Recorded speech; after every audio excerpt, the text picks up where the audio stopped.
por um lado o café é um orgulho para o Brasil, por outro ele esconde um segredo perturbador. Ao mesmo tempo que somos os maiores produtores de café no mundo, somos infelizmente autores de uma mentira que foi criada na cabeça do povo brasileiro. Uma mentira que eu tenho certeza que você já ouviu a sua avó te falando e talvez já tenha até passado para frente achando que era verdade. Essa mentira já causou doenças e é a razão pela qual muita gente passa mal ou odeia beber café. Uma bebida tão amada pelos brasileiros, mas que causa arrepios para todos aqueles que conhecem a verdade. E uma coisa eu te garanto, depois de assistir esse vídeo, você nunca mais vai ver o café como via antes. Há mais de 1000 anos atrás, ali no século IX, nas terras altas da Etiópia, um jovem pastor chamado Kaldi levava suas cabras para pastar, como fazia todos os dias. Só que em uma tarde, ele percebeu algo muito estranho. Ele percebeu que as suas cabras estavam muito mais agitadas que o normal. As bichinhas saltavam para lá e para cá como se estivessem dançando. Intrigado, Kaldi foi investigar e percebeu que aquelas cabras estavam comendo pequenos frutos vermelhos que davam em arbustos até então desconhecidos. E aí ele decidiu experimentar. E cara, seus olhos se abriram, sua mente ficou em alerta e parecia que ele tinha recebido uma energia externa. O bichão, assustado, foi em um mosteiro onde ficam os monges, né, pra perguntar o que era aquele fruto. Pela descrição, os monges também se assustaram e disseram que aquilo ali era coisa do demônio. Pegaram aquele fruto e jogaram na lareira pra queimar. Só que assim que os grãos começaram a torrar, um aroma intenso e delicioso começou a tomar conta do ar no local. Curiosos, eles recolheram aqueles grãos torrados e fizeram uma espécie de chá com aquilo, né, infusionando em água quente. E quando beberam, cara, eles perceberam que aquela energia ajudava os monges, inclusive, a orarem por mais tempo, em longas vigílias noturnas. Desde aquele dia, o café passou a ser usado como uma fonte de energia natural, que não somente ajudou os monges a rezarem, mas que no decorrer dos séculos virou uma espécie de ferramenta dos grandes realizadores. Foi nas grandes cafeterias de Paris que os grandes pensadores do iluminismo criaram o nosso atual modelo de república, democracia e liberdade. Por muito tempo, o cafezão virou um sinônimo de intelectualidade mesmo, saindo ali da Etiópia e se espalhando primeiramente entre os árabes e depois para todas as outras partes do mundo. E foi nessa que ele chegou aqui no Brasil. O problema é que, como tudo que chega no Brasil, isso também virou um golpe. Muito mais do que isso, uma máfia que já enganou e engana muita gente até hoje. Pra você ter ideia, há 300 anos atrás não existia café aqui no Brasil, você acredita? Foi um tenente do exército chamado Francisco Melo Palheta que, como diz a lenda, estava tendo um caso com a mulher do governador ali das Guianas. E aí, em troca de beijos doces, ele recebeu o grão amargo do café, botou no bolso e trouxe aqui pro Brasil. E tecnicamente, isso já foi um roubo, porque na época era proibido tirar os grãos de café de lá. E cara, o café se deu bem demais no solo brasileiro. Parece que foi feito pra gente. Grandes fazendas começaram a ser criadas para produzir mais e mais café. A parada deu tão certo que ali no século XIX, 130 anos atrás, ainda era o governo do Dom Pedro II, o café era o principal motor que sustentava a economia brasileira. Era tanta grana que os caras que produziam café tinham, que eles viraram a principal força política do país, que inclusive conspirou para expulsar a família real do Brasil, inclusive o Dom Pedro II, quando eles deram o golpe que a gente chama hoje de Proclamação da República. E aí de lá pra cá, você já deve ter ouvido na República Café com Leite, que basicamente eram os produtores de café de São Paulo revezando o poder do Brasil com os produtores de queijo ali de Minas. E até hoje nós somos o maior produtor de café do planeta Terra. Em qualquer cafeteria que você for no mundo, você vai ver o Brazilian Coffee sendo apreciado. O brasileiro aprendeu a produzir um café de qualidade, mas o problema foi quando os caras perceberam que era fácil demais enganar o povo aqui no Brasil.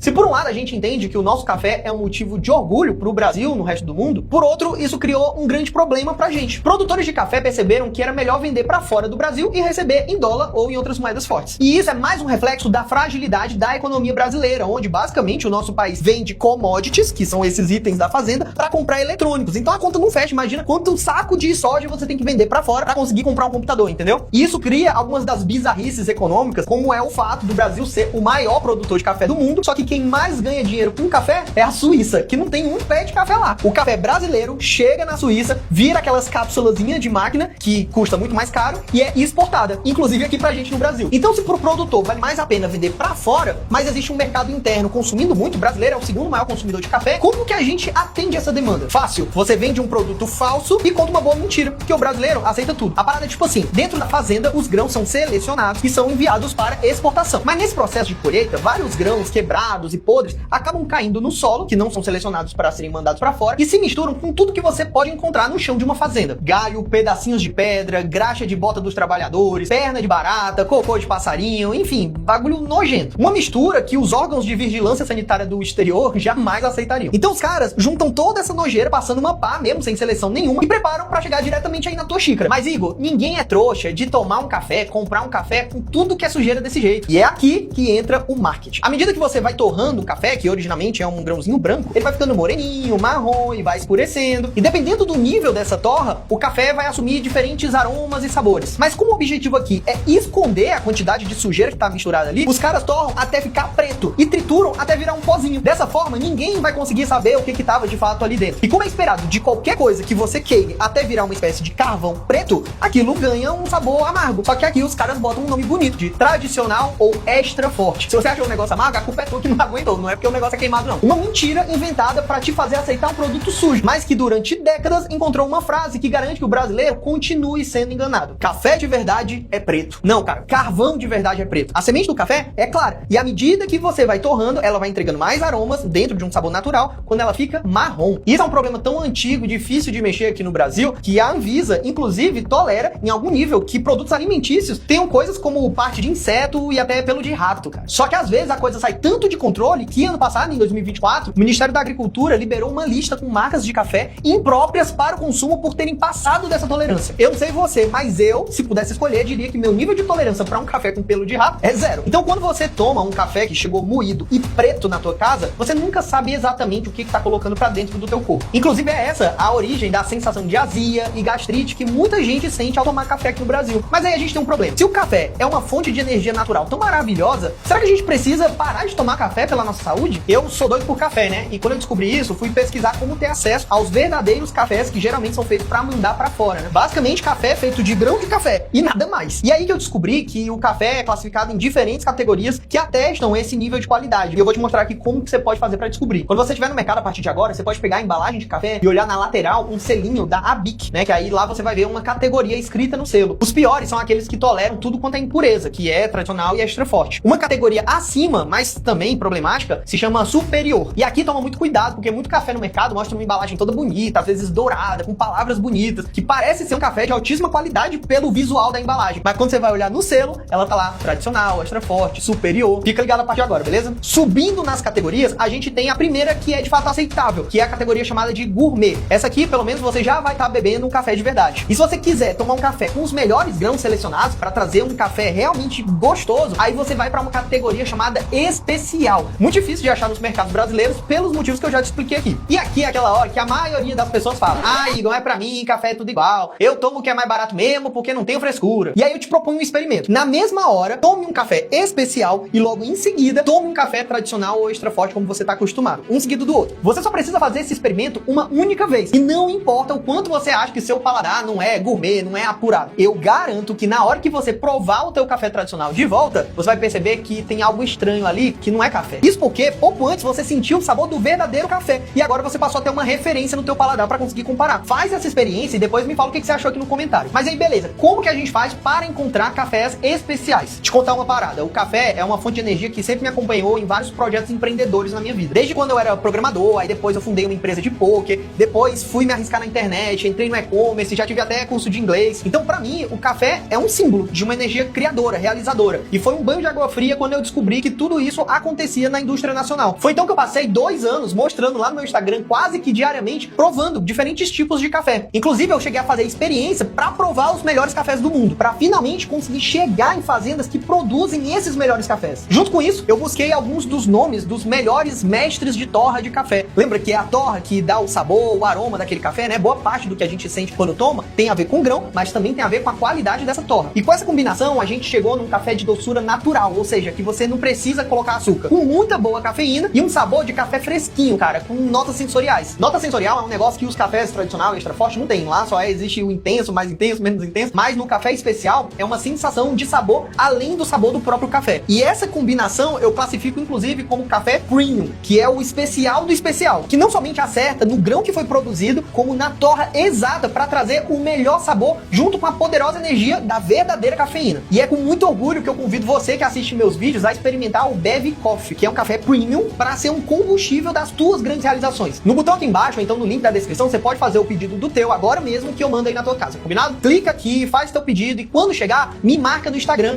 @IgorBevilacqua, que eu faço questão de repostar e honrar quem tá comigo no início dessa jornada. O café é motivo de orgulho pro Brasil, mas infelizmente, como tudo, a politicagem brasileira criou uma versão corrompida desse orgulho. Muita gente, inclusive, acredita que odeia café sem nunca ter realmente provado café. E se você assistiu esse vídeo até o fim, comenta aqui embaixo, conhecimento liberta, aberta pra eu saber que você chegou até aqui. E vai lá experimentar um Bevcorp que eu tenho certeza que você vai curtir bastante, beleza? Tamo junto e até a próxima.